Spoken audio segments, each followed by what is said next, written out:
Hello and welcome back in, everybody. I got a brand new deck tag here for you guys today. Again, this is one of my personal decks, and it's a little more unusual than you might think. So I'm going to go over the commander, and then I'm going to tell you the stipulations that I put around my deck and what makes it different than the rest. So we got Go-Shintai of Life's Origin. It's 3 and a green for a legendary enchantment creature Shrine. Notably, Shrine is not an actual creature type. It is a card type, so this does not have a creature type. It's a 3/4 with 2 abilities. First one is pay white, blue, black, red, green, which is Wooburg. It's a tap and return target enchantment creature from your graveyard to the battlefield. Also has whenever Go-Shintai of Life's Origin or another non-token shrine enters the battlefield under your control, create a 1/1 colorless shrine enchantment creature token. So I'm guessing 99% of the decks with Go-Shintai is a 5-color shrine deck. You play all the shrines and you do shrine things. I wanted to put a little bit of a restriction on my deck and make it only 2 colors. So this is a Selesnya shrine deck. There's a couple different themes in here. I'll go over them in a bit. So my stipulation is that every card in the deck must have a green or a white mana pip in its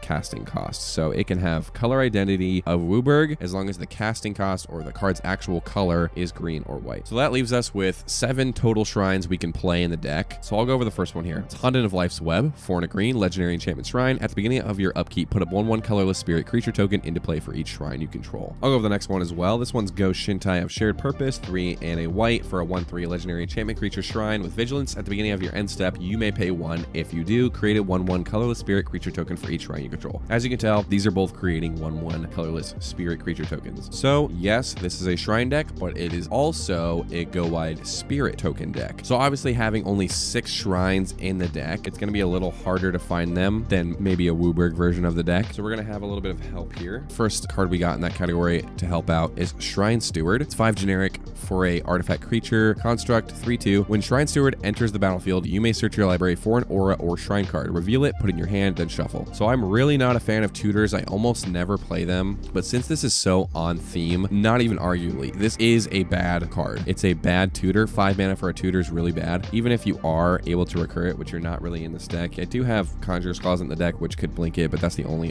way we're reusing it. It's still just nice to be able to pop out one of our shrines that we need at a moment's notice when we draw this card. So once we have a couple of our shrines out, our commander out, there's other ways to get more of our shrine tokens into play. And the first one's going to be Nesting Dovehawk. It's 3 and a white for a 2/2 creature bird with flying. At the beginning of combat on your turn, populate. Whenever a creature token enters the battlefield under your control, put a +1/+1 counter on Nesting Dovehawk. So obviously the reason I'm using this is for the first one, at the beginning of combat on your turn, populate, which is really nice because it comes down, immediately populates, you get another shrine token for the next upkeep trigger. However, I didn't take into account until I started playing it that second ability. Whenever a creature token ETBs, put a 1/1 counter on. This is a huge threat in the air. There's times where I'm making 10, 20, I'm not even kidding, sometimes 25, 30 tokens per turn with how many shrines we have out in play. And this is just a huge flying threat that can really put out games. Next up, I got Song of the World Soul. It's 4 white for an enchantment. Whenever you cast a spell, populate. You populate, you get more shrine tokens, you get more spirit tokens. Got another populate card here, Growing Ranks, 2 and 2 hybrid Selesnya for an enchantment. At the beginning of your upkeep, populate. So it's pretty similar. It's just a couple of populate cards that are going to be populating our shrine tokens. Are pretty much the only thing you're ever going to populate. I do have Conjurer's Clause in the deck, but I also got Teleportation Circle, which is even better because it's an enchantment. It's 3 and a white. It says at the beginning of your end step, exile up to 1 target artifact or creature you control, then return that card to the battlefield under its owner's control. So you can use this on any of your shrines. You can use it on your commander. You can use it on one of your creature shrines. I usually just use it on my commander. I haven't play tested them that much. They're kind of newer in the deck, so they may or may not be good, but it is nice to be able to get those shrines out at a reasonable pace, and that does help out. So once we get all our shrines, once we get all our spirits out, you can't just win a game with a bunch of 1/1s, right? You're gonna need to pump them up. So I got a few cards here. Inspiring Leader, 2 and a white, legendary enchantment background. Commander creatures you own have creature tokens you control get +2/+2. Nice little anthem. Another one we got is Prava of the Steel Legion, 2 and a white, 1/4. As long as it's your turn, creature tokens you control get +1/+4. So this is really good when you're going on the offensive. Obviously, it doesn't do anything on your opponent's turn, but when you are attacking, even just with this card and your regular spirits, they are 2/5s, so they have huge butts, and they are not gonna be taken out very easily. And last up in this little category is gonna be Sigil Captain. It's 1 green, white for a 3/3 Rhino Soldier. Whenever a creature comes into play under your control, if that creature is 1/1, put 2 +1/+1 counters on it. So it's a little bit of a nombo to have this out with your other anthems out, as Sigil Captain will literally do nothing. But if that's the case, you just don't play it. So once we have our shrines, we have our spirits out, they're pumped up, we're ready to swing, we're ready to start taking people out, we're gonna need some defenses, notably rootborn defenses. It's 2 and a white, instant populate, which is great, and creatures you control are indestructible this turn. Make sure that your board doesn't get absolutely demolished to a board wipe, and it has populate, which just makes your board even bigger. Next up is Druid's Deliverance. It's 1 and a green. It's instant. Prevent all combat damage that would be dealt to you this turn. Populate. So say you go out to swing. On your next turn, somebody casts that Crater Hoof or whatever giant threat that is swinging in for lethal. I always like to have a little backup plan. So a little fog is nice. Plus it has populate. Makes your board bigger in return. And you might be thinking, Levi, you haven't even talked about your commander's first ability. If you're playing Selesnya, you can't even use it, right? Wrong. You can use it. And I have several ways in the deck to use it. First up is the World Tree. It's a land. It says the World Tree enters the battlefield tapped. Tapped out a green. As long as you control 6 or more lands you control have tap, add 1 mana of any color. Last ability doesn't matter because we don't have any gods in the deck. This is basically just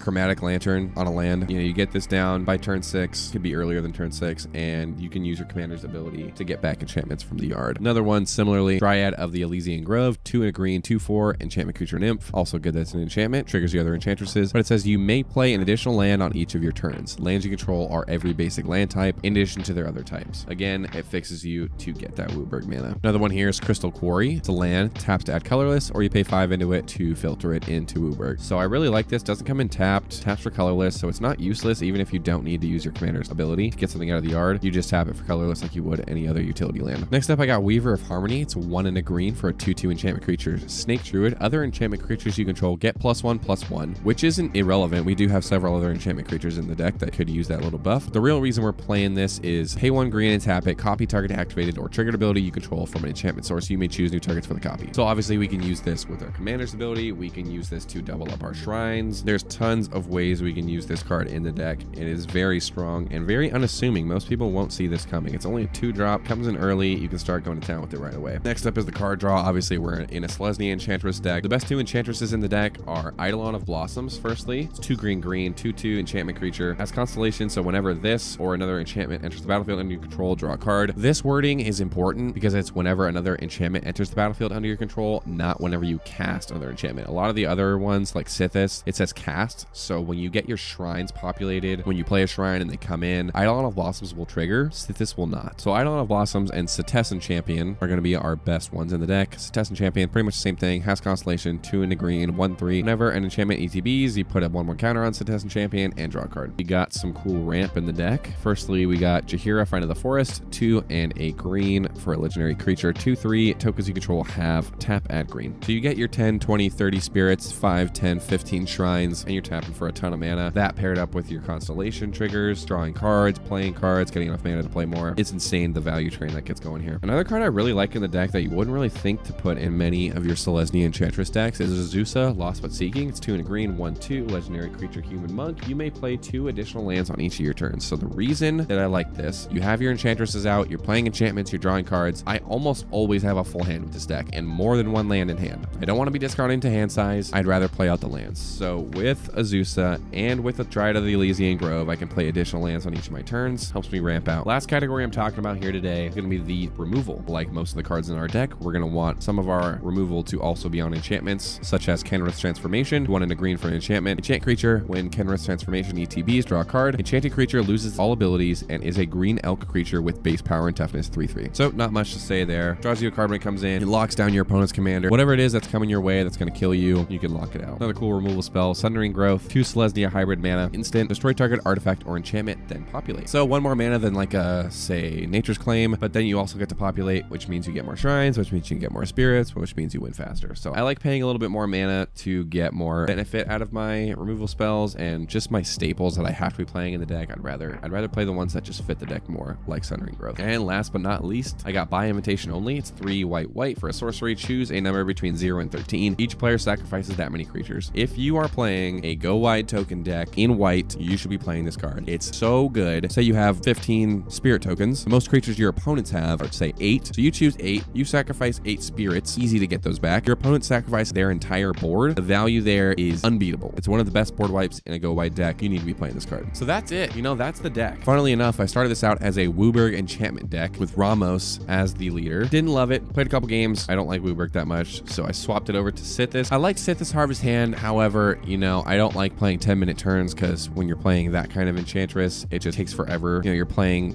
5-10 cards a turn, drawing 5-10 cards a turn. It's just too much. But eventually I swapped it over to Go-Shintai of Life's Origin, and I don't think I will ever be taking this deck apart. It is one of the most fun decks I own. It's also one of my most creative decks, you know. I think I'm going to make a video soon talking about playing Wooburg commanders, or maybe just multicolored commanders in general, but not actually using all of their colors and making it more restrictive and more unique. You know, if you sit down at a table with this Go-Shintai of Life's Origin deck, but it's a Selesnya deck, or maybe it's an Abzan deck, and you add black and doing the same thing that I do, but make it an Aristocrats deck. You know, you can do that. You can throw in red. You can do Naya, and you can do maybe some extra combats. Maybe you can do a Perfuro strategy, something like that. There's so many ways you can go with a commander like this that is not just your typical 5-color shrine good stuff thing. So I hope you guys liked the video. If you want to check out the deck list for yourself, it's in the description below. Put your own spin on this deck, you know? You don't have to copy mine one for one, but take the idea of what I built here and maybe apply it to some of the other commanders that you're thinking of. So thank you guys so much for watching. If you want to see more deck techs, more videos from me, feel free to go ahead and subscribe, drop a comment, tell me what you like about the video, tell me what you didn't like, maybe some stuff I can improve on in the future. I am new to this, so it's nice to get some feedback. I've gotten a little bit of feedback so far, and I really appreciate it, guys. Thanks so much for watching, and I'll see you next time. All right, take care.